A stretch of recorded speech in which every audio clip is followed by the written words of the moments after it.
Arsiin handhuura Oromoo. Qaamaadhaan haasa'uun qaanyii. Onnee dhumtii Oromiyaa yoo Arsiidha gamaal. Jallisee Oromiyaa ilmaansi qaama seera walolchiisee.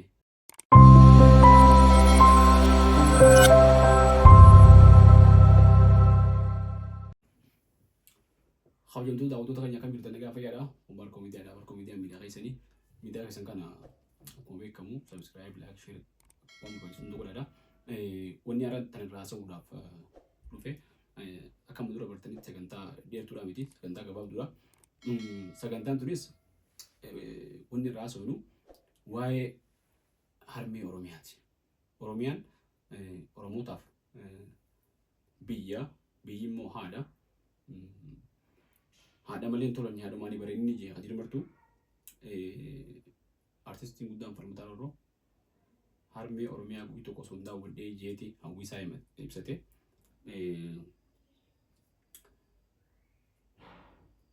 Biyya ta'uun si beekamaadha. Garuu haadhatti fakkeeffamti biyyi namni hundinuu gartee biyya isaa haadha. Egaa biyyi tun Oromiyaan tun Oromoof haadha taate Oromoodhaaf immoo Oromoon ilmaan siiti jechuudha. Isiin egaa haadha taate. Ilmaan waa'ee haadharraa maal haasa'anii maal godhuu qabanii haadhaaf maal godhuu qabanii jiru. Dirqamni isaan dirqamni haadhummaa isiin gartee isaan irraa qabdu maali? Hayni isaan irraa qaban akkam jirutti jechuudha. Waan jiru osoo waliin gaafannetti mee viidiyoo tutur gammachuu kana daawwadhaa. Arsiin handhuura Oromiyaati. Kana quba qabaachuu qabdu. Namni baay'ee nama Finfinneen handhuura Oromiyaati. Arsiidha handhuurri Oromiyaa. Viidiyoo duraarratti tutur gammachuun handhuurtii Oromiyaadhaa Arsiidhaa jee.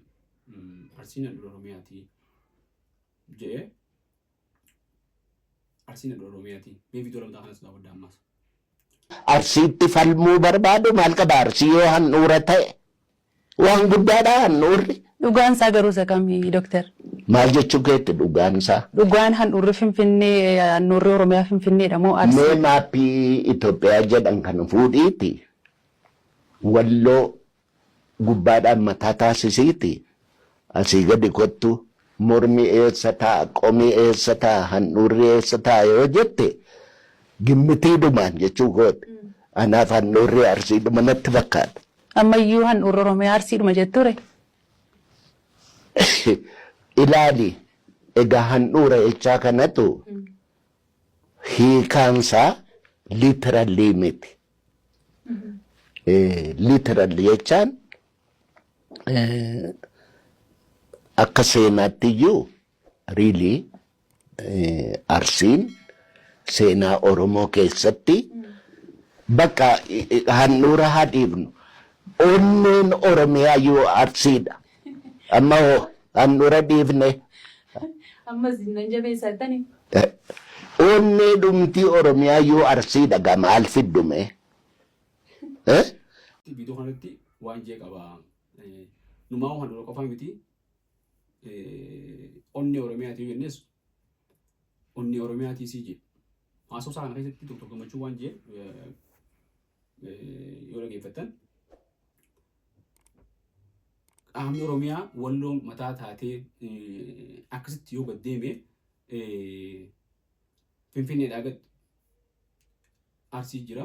Arsiin handhuura Oromiyaati yoo jedhamu maaltu badaa jee haasa'e. Finfinneen anaaf qomaa Oromiyaati jee. Qomaa fi handhuura jidduu garaa jira. Garaanis gartee handhuurti garaarra jirti. Guutumaan guututti wanni haasa'u jiru kun waa'ee qaama haadhaati. Namoonni gurguddaan kun qaama haadhaarraa ilmaan jallaa yoo taane malee Oromoon akkamitti qaama haadhaarraa haasa'uun qaanyiidha qaama haadhaarraa haasa'uun waan kana sireessis fudhadhaadhaa yoo fetan akka qoosaattis fudhadhaa. Ilmaan jallaa yoo taate malee ilmoon qajeeltuun qaama haadhaa hin laaltuu irraan haasa'u qaama haadhaarraa. Qaama haadhaa haasa'uun maal faayidaa qabdi? Waan dandeenyu haadha tanaa goone yoo haati teenya nurraa barbaaddu qaama sii haasa'uudha. Qaama siitiin dhaadachuudha. Tokko Finfinneedhaa fi Arsii wal madaachisuun hin taatu. Finfinneen handhuura Oromiyaatti gujan Finfinneen lafa malee shawaan hin jenne.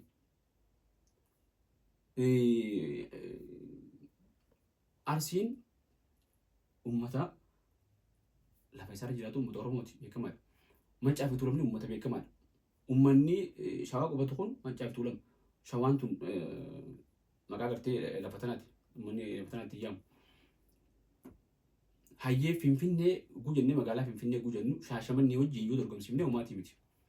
Finfinneen handhuura Oromiyaatii miti qoomaa jennee shawaan maali Shaashamanneen handhuuraa yoo jenne Finfinneen qooma jennee waan akka namni rakkoo miti. Habare somnee haa ta'u fedhe haa ta'u. Garuu uummata Arsiitii fi magaalaa Finfinnee wal dorgomsiisuun hin taatu jechuudha. Loojikiin akkasitti hin deemtu jechuudha gama saniin. Qaama godhuun Oromiyaa qaama eega taate qaama isin kabajaniitu waan silaa qaamni kun jiraachuu barbaachisu. Nyaataa dhugaatii uffata waan kana guutuuf jechuudha bu'uura isin barbaaddu. Oromiyaa kunuunsuudha inni barbaachisu. Malee kun qaama kana jennii qaama seera walaluun hin barbaachisu jechuudha. Nama guddaa eegalee waan kana waan ajaa'ibsiisu ta'u. Wanni kun nama guddaa irraa wanni kana eegamtu. Hoggaa namni guddaa waan akkanaa haasawee ijoolleen uumaa haasawuuti. Hayyee qaama kana gaxoofan tabiraati ammas. Qomarraa oofan gaxoofan qomaan garaan handhuura dhufan achi gadoo. Hoggaa namni guddaan ichi olaasee ijoolleen achi gadaa hin hafu jechuudha. Kanaafuu ijoolleef karaa bananii waan qaama aadaa haasawuu qaanyiidhaa jiran. Qaanyii tana immoo nama guddaa irraa eegaltee ittiin fufanii waa'ee qaamaa tana dhiisaadha. Adda qoqqooduudhaaf uummata gartee walii kaasuu yoo taate malee wanni gartee qaamarraa faayidaan kan hin jirtu. Harmee yoo taate Oromiyaan kunuunsuu qabnaa jechuudha. Ilmaan jallaa ta'uu hin qabnu. Kanaaf wanni jechuu barbaade yoo qaanyii tana immoo dinnee haa dubbannu taate ilmaanuma gartee haadha arrabsu taanaa jechuudha. Ilmaan ijoolleedhaan haadhaan waliin arrabsinaa jechaa namni guddaan oguu qaama haadhaa haasawee rakkoodha jechuudha. Kanaafuu Oromiyaan haadha teenya, Oromiyaan kabajna, Oromiyaan jaalanna, Oromiyaadhaaf waan dandeenyu hundanii goonaaf malee Oromiyaa irratti qaama goonee haasofnee irra walloluun ajandaa kana godhuun qaanyiidha jechuudha. Nama guddaarraas ta'e ijoolleerraas ta'e nama hundarraa namni rifeensi lama ta'e namni duwiddi gajjee namni rifeensi lama ta'e waan akkana haasawuun qaanyiidha jechuudha. Kanaafuu waan kanaan siif dhaammachuu barbaade kana gabaabsaadhaa asuma dhaabaa waa'ee qaamaadhaan haasawuun qaanyii qaamaadhaan laalan ilmaan qajeelloon ilmaan jallaa yoo taate malee rabbumaa ilmaan itti jallisee Oromiyaa ilmaan si qaama seera wal lolchiisee malee qaamaadhaatti ilmaan waan wal nyaatuun qabu jechuudha. Harmaan isin jaa galatoomaa miidiyaa keessan kana laayik, sheer, sabskiraayib godhaadhaa wal biraan ga'a.